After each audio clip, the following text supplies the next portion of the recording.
mga rebelde sa ating kantina. Nagbago ito ng posisyon.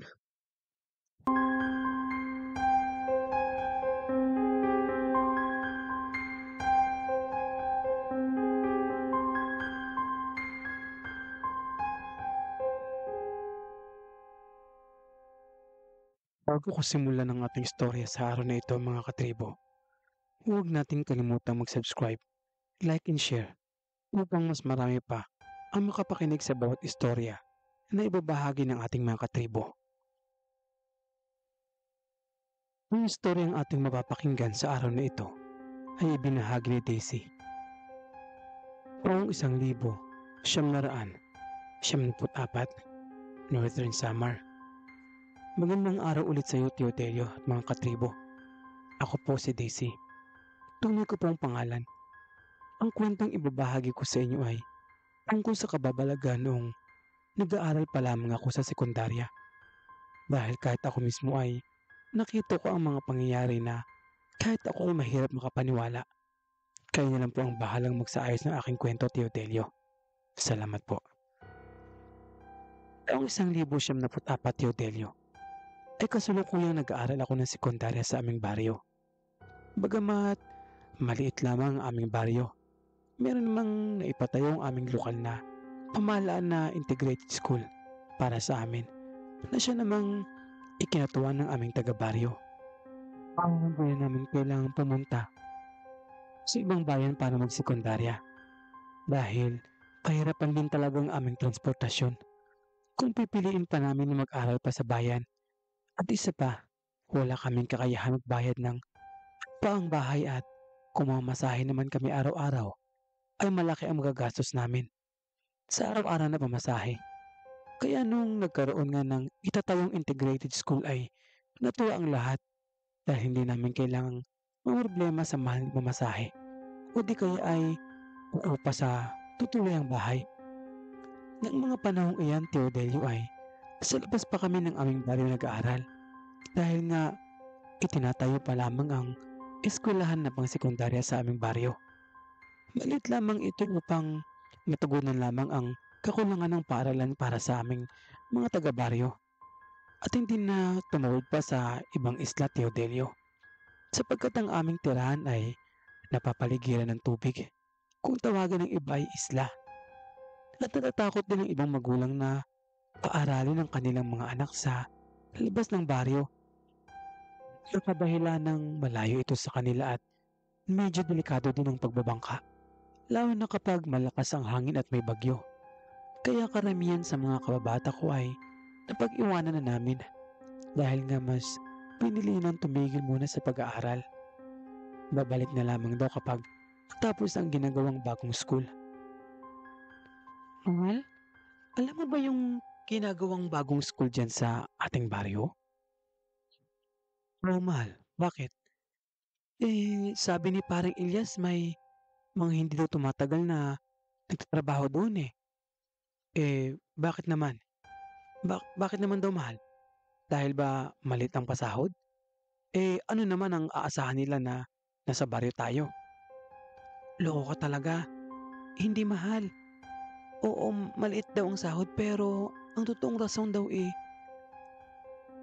papasakit daw bigla ang karamihan sa mga nagtatrabaho doon.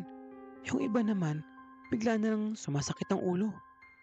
Ah, ganun ba mahal? Hindi naman ata kasi konsulta sa mga albularyo o manggagamot yang mga namumuno dyan bago nagtayo ng eskwelahan. Alam naman nilang magnop ang lugar na yan. Hindi porket mga engineer sila alam na nila lahat.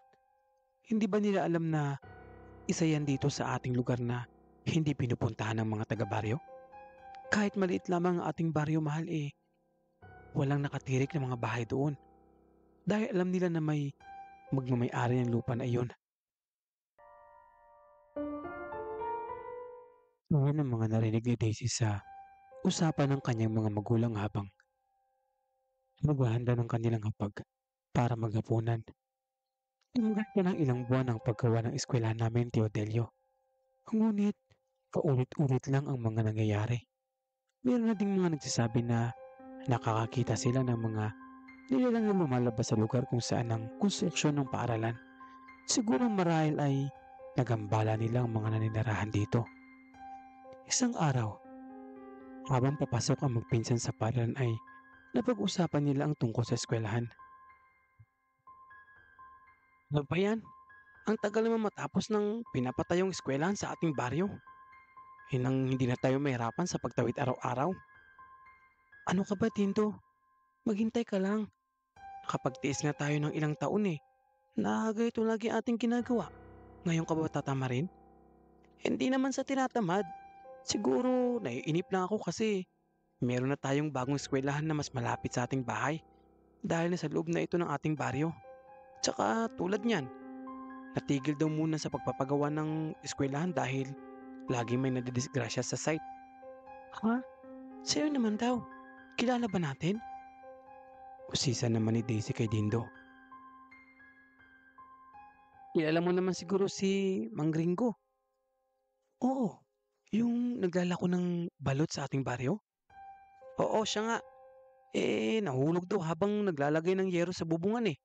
Sa ikalawang palapag, ang kwento niya parang may tumulak daw sa kanya mula sa kanyang likuran. Buti na lamang at bumagsak sa malambot na bahagi ng lupa. Kaya hindi naman naging kritikal ang naging pinsala sa kanya. Ayun nga daw, nagpapagaling pa. Pero ayaw na daw bumalik sa site eh. Magtitinda na lang daw ulit ng balot. Hmm? Totoo nga ang mga narinig ko kina itay at inay tungkol sa ating bagong eskwelahan. Wika naman ni Daisy na may halong takot sa mga mata. Sus! Nainiwala ka ba sa mga ganyan? Baka yung nangyari kay Mang Gringo nadulas lamang iyon at sinabi niya na tinulak siya para sagutin ng kumpanyang mga gasusin at makahingi ng pera. Sus! Ikaw talaga, Dindo. Nadisgrasya na ngayong tao. Pinag-iisipan mo pa ng hindi maganda. Di ba nga sabi ng matatanda sa atin hindi tirahan ng mga tao ang lugar na iyon? Pahabol naman ni Daisy. At napatango na lamang si Dindo dito. Ang okasyon ng aming paaralan na pinapatayo, Tio Delio ay medyo liblib ito. Maraming puno ang nakapaligid dito. Kaya kung titignan mo ito ay nakakatakot talaga. Lalo na kapag hindi ka sanay sa aming lugar. Makalipas ang ilang buwan ay nabuo naman ang eskwelahan pero hindi pa din natapos ang aming kantina. Pero dahil sa mga nangyari ay kumonsulta na muna ang mga namumuno dito sa albularyo sa aming barangay. Dahil sa pagtatayuan ng kantina ay mayroong dalawang malaking puno at mga nakapaligid dito. Kaya pinunta nilang albularyo sa bahay nito. Nagtanong kung paano ang gagawin upang wala nang madisgrasya sa mga tauhan nila. Magandang araw po. Magandang araw po. Dito pa ba nakatira si Mang Isko? Maya-maya pa ay isang matandang lalaki ang lumabas ng kubong iyon. Mapuputi na ang buhok nito ngunit bakas pa din sa tindig nito ang kakisigan ng pangatawan nito. Oh, magandang umaga naman. Ako nga. Bakit? Anong sadya ninyo? At ang aga ng inyong pupunta. Hingi po sana kami ng tulong sa inyo, Mang Isko. Ano namang tulong ang kailangan ninyo? Kung pwede sana tingnan ninyo ang pinagtatayuan ng eskwelahan. Partikular na sa tinatayong kantina. Kahapon daw habang naghuhukay ang isa sa mga trabahador namin bigla na lamang itong nagtatatakbo at meron daw siyang napalang ulo na may mga dugo pa ito.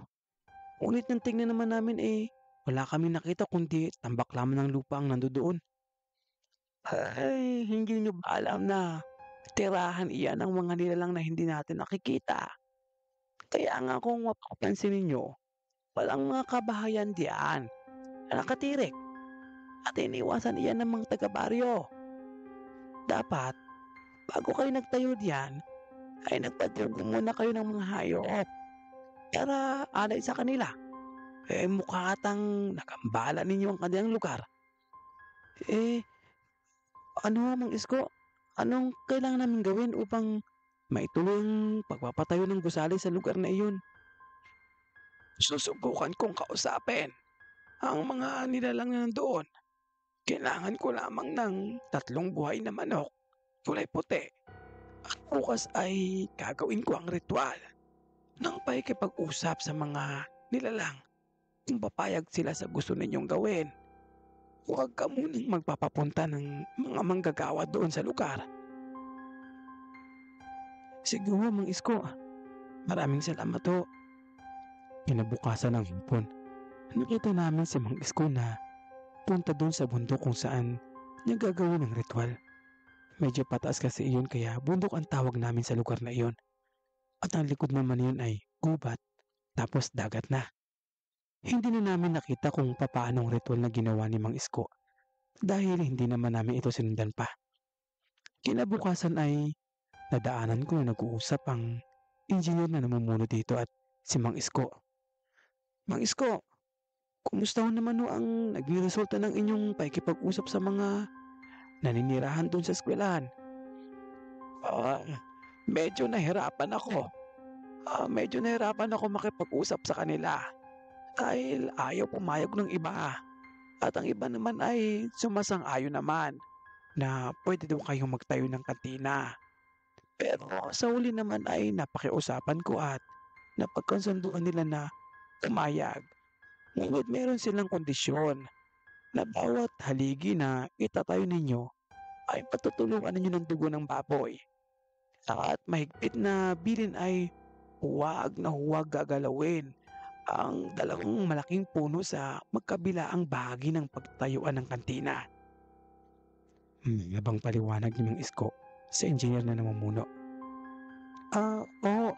Sige ho, Mang Isko. Susundin namin ang bilin ninyo.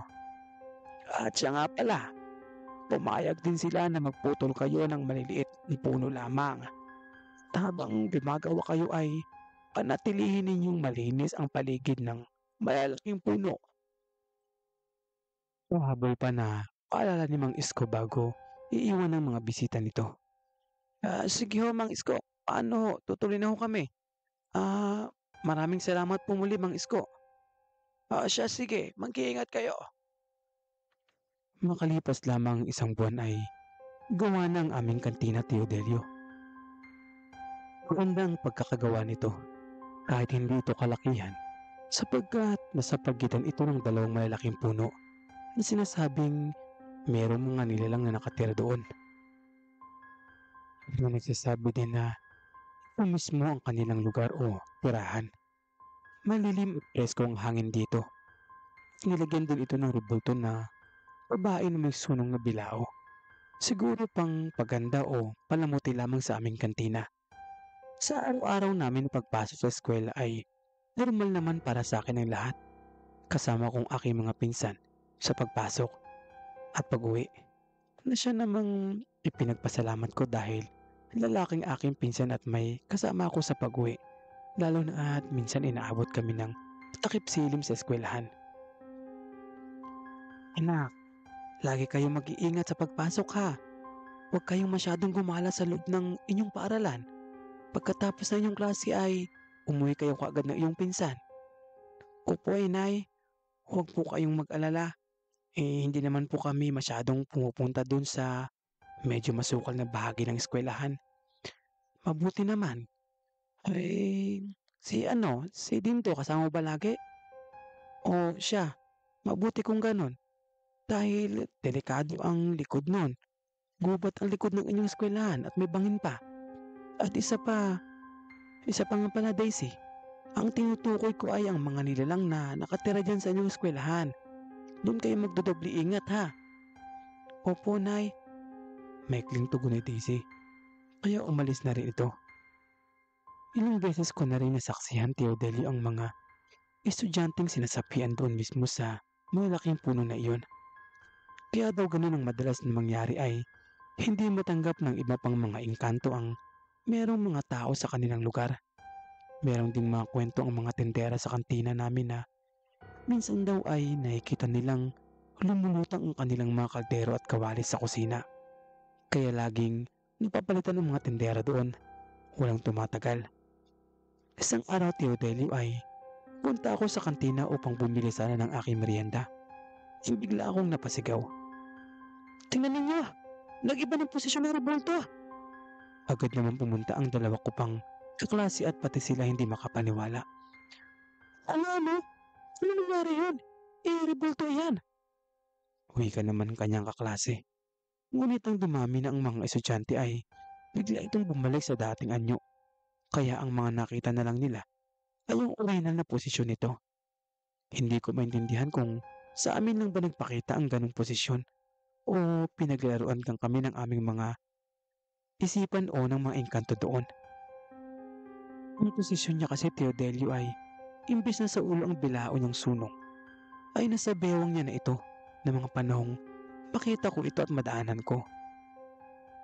Sa paglipas ng panahon Teodelio ay marami rin ang mga estudyante na lumipat sa ibang baryo dahil sa mga kaganapan na nangyayari sa aming eskwelahan. Marami pang kababalaghan ang mga nangyari doon Teodelio na naging sanhi naman ng pagkasara nito. Opo, ipinasara po ng tuluyan ang aming eskwelahan dahil sa mga nangyari. Hanggang dito na lang po ang aking istorya Teodelio.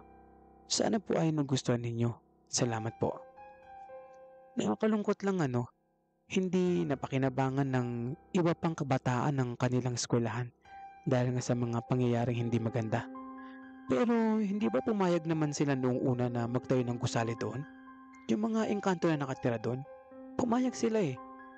Pero sa tingin ninyo, bakit patuloy pa rin silang nanggagambala ng mga estudyante doon? Sa kabila ng kanilang pagpayag, marahil siguro dumarami na ang mga tao at nagagambala na din ang kanilang tirahan o hindi na panatili ang kalinisan sa kanilang lugar. Di ba yun ang bilin ng manggagamot na si Mang Isko na panatilihing malinis ang paligid? Lalo na yung dalawang malaking puno. Hindi natin alam kung ano ang rason nila. Kayo mga katribo, ano sa tingin ninyo? Comment down below. Maraming salamat. Muli, ito ang inyong Eudelio.